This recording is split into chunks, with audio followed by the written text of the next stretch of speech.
Happy Monday, everyone! Today's poem is by Shel Silverstein. I'm sure many of you have heard of him, but for those of us who haven't, I'm going to tell you a little bit about him. He was born in 1930 and he grew up in Chicago. He didn't actually want to be a writer or a poet when he was a kid, and the first cartoons he drew were actually for his adult peers while he was a GI in Japan and Korea in the 1950s. However, he's not just an accomplished author and poet, he's also an accomplished playwright.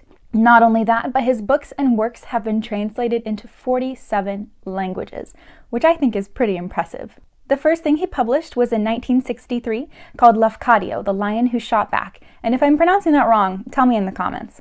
This was also the same year that he published The Giving Tree. And for the rest of the publications I'm going to highlight, I'm going to mention his collections of poetry. He published numerous other things, but because I'm reading from a collection of poetry, I figured I'd highlight the rest of his.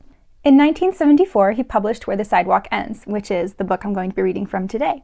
In 1981, he published A Light in the Attic, and in 1999, he published Falling Up. This was, unfortunately, the last thing he would publish before he died.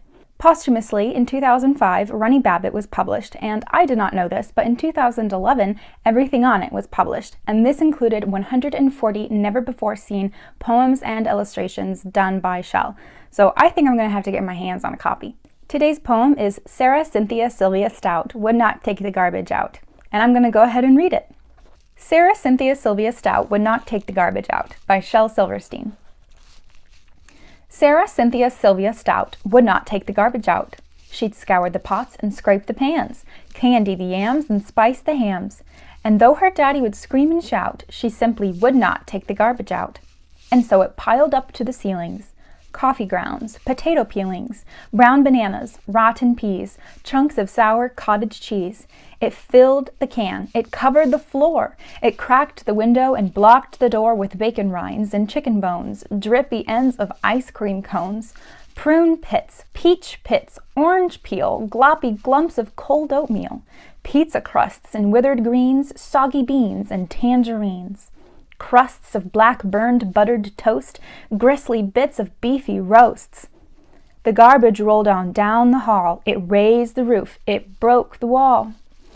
Greasy napkins, cookie crumbs, globs of gooey bubble gum, cellophane from green bologna, rubbery, blubbery macaroni, peanut butter, caked and dry, curdled milk and crusts of pie, moldy melons, dried up mustard, eggshells mixed with lemon custard, cold French fries and rancid meat, yellow lumps of cream of wheat. At last the garbage reached so high that it finally touched the sky, and all the neighbors moved away, and none of her friends would come to play. And finally Sarah Cynthia Stout said, "Okay, I'll take the garbage out." But then, of course, it was too late. The garbage reached across the state, from New York to the Golden Gate, and there in the garbage she did hate. Poor Sarah met an awful fate that I cannot right now relate because the hour is much too late. But children, remember Sarah Stout and always take the garbage out. Hope you all enjoyed today's poem. Come back on Wednesday for some Robert Frost.